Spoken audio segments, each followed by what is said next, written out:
Hello, world. You already know this is Americana, and I'm your host, Willie Montague. We are not here today to play safe.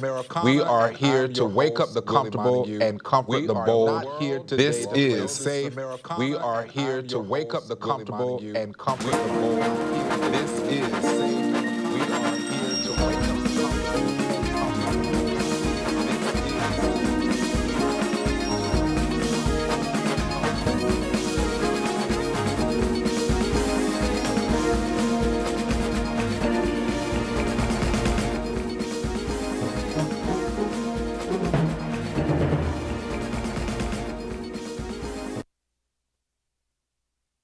Going to have some interesting topic. For me, it's always about keeping it local because the federal government plays a big role, but what happens local government versus federal overreach?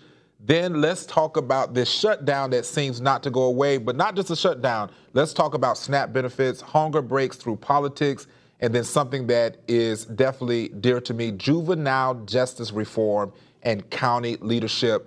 We won't be doing this alone, of course. Later, we'll be joined by Commissioner Mike Scott, who speaks what's on his mind and is unapologetic about it. So we have a lot coming on today's episode. But before we get started, we already know it's time to get into Willie's Take.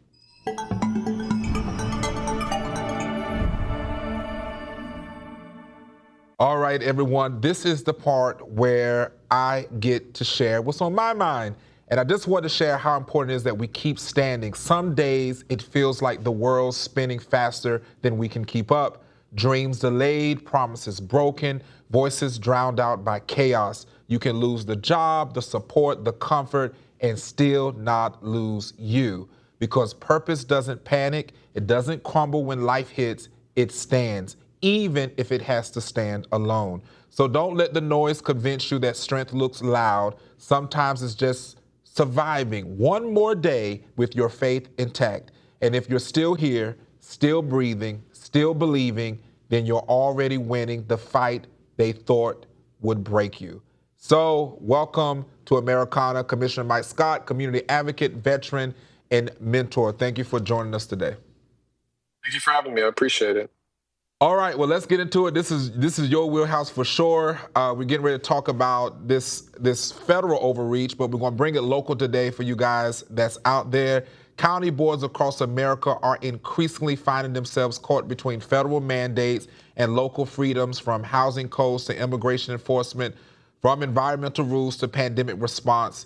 As the front line of governments, local commissioners like yourself face the real trade-offs of national policy.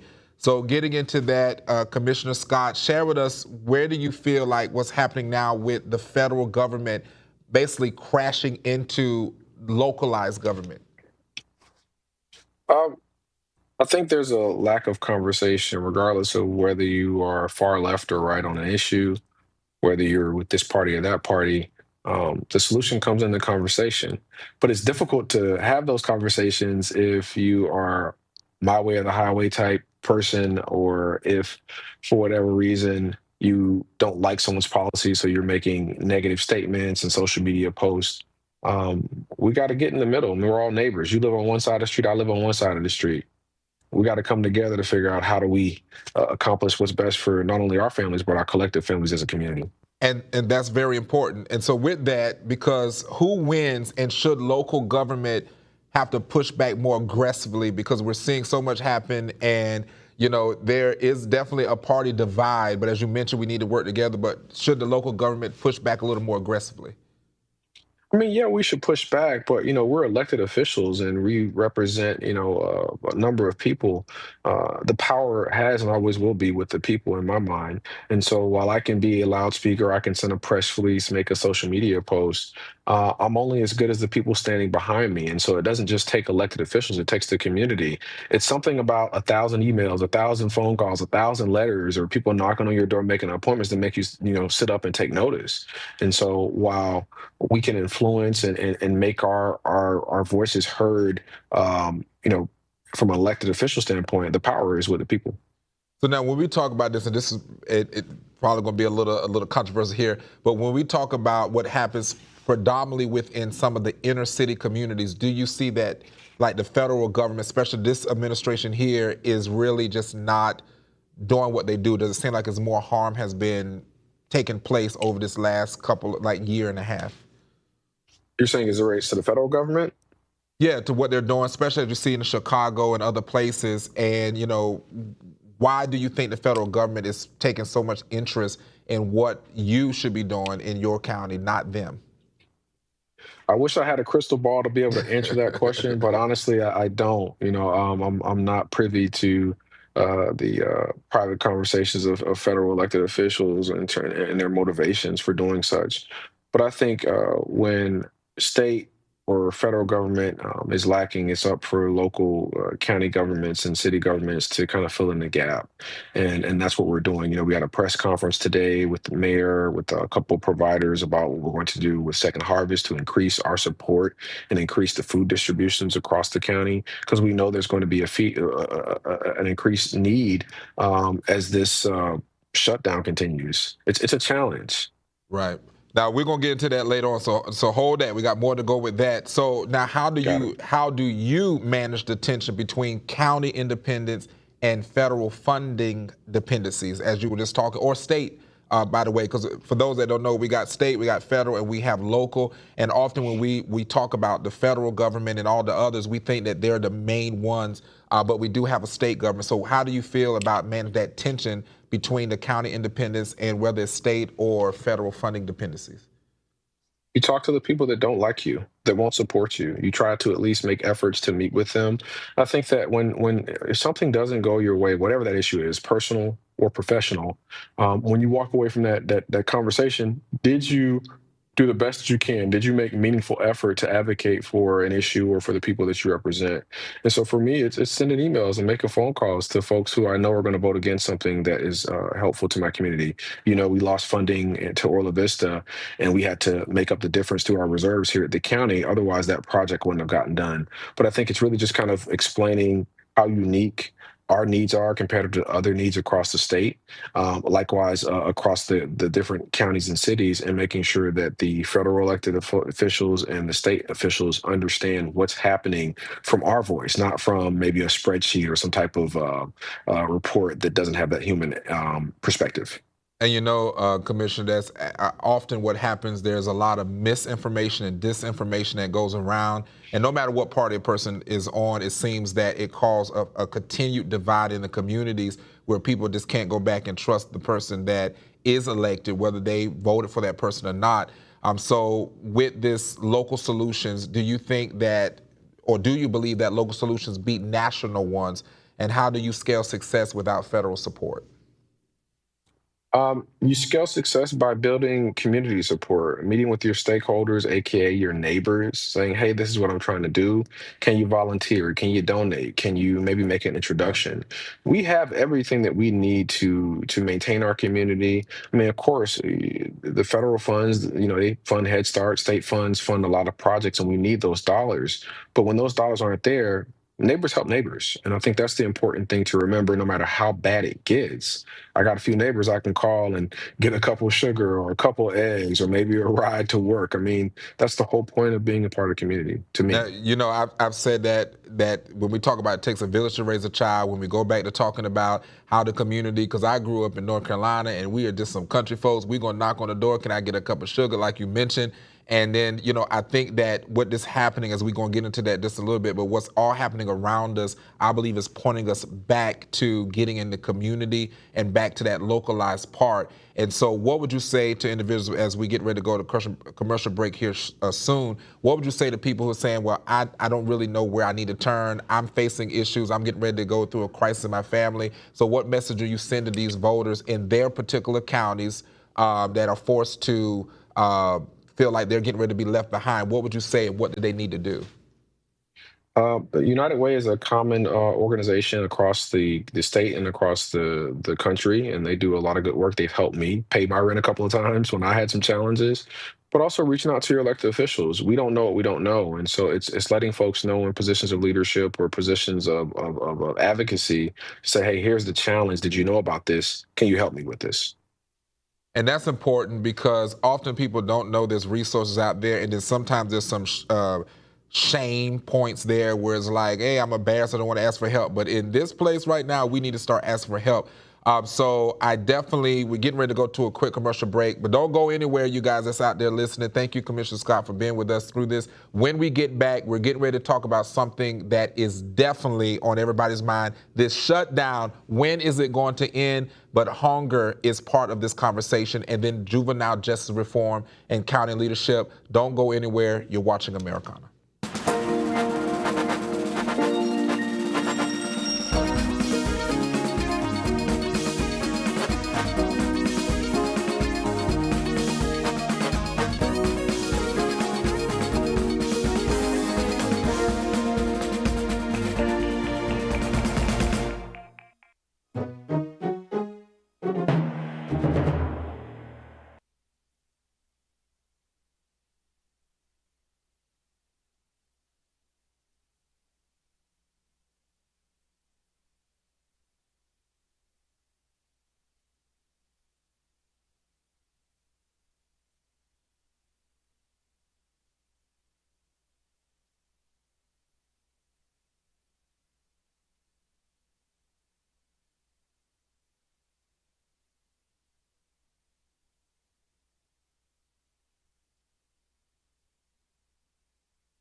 All right, you guys, welcome back. This is most definitely Americana. You already know this is Willie Montague. We are joined by Commissioner Mike Scott.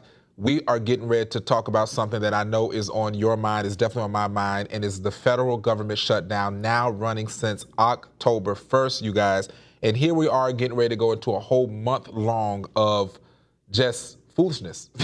And it has triggered some serious threats to SNAP benefits. The U.S. Department of Agriculture warned that the program's constituency and funds are nearly depleted, and the food aid for millions may stop on November 1st, a couple of days from now, unless Congress acts. This isn't remote policy. It hits families and the grocery line. And so, Commissioner Scott, with that, this is not something, even though, again, it is a federal thing, this is getting ready to hit very local. And as someone who is a county commissioner, how does this government shutdown directly affect families relying on SNAP benefits?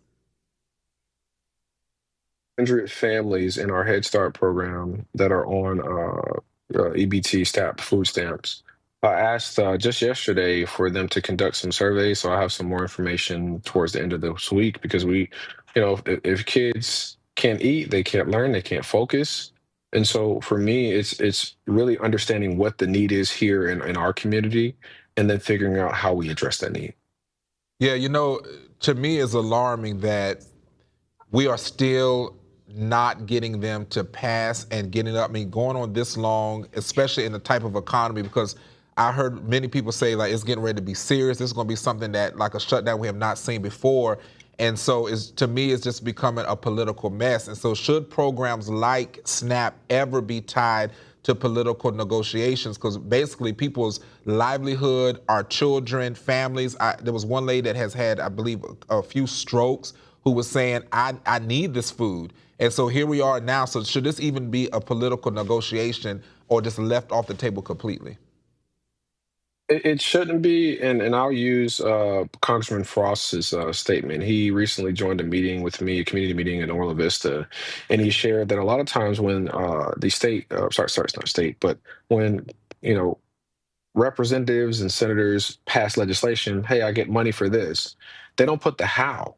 And so they leave the how up to the organizations. And I think really putting the how, okay, how we're going to disperse these funds, what are different limits, putting more guardrails in there so that things don't become political footballs and don't become things that are subject to the whims of one party or another. I think we can all agree we want to support families. We may not agree how, but we agree on that. And so, to what degree that can be legislated in the bills that are going to come forth, I think it should be done.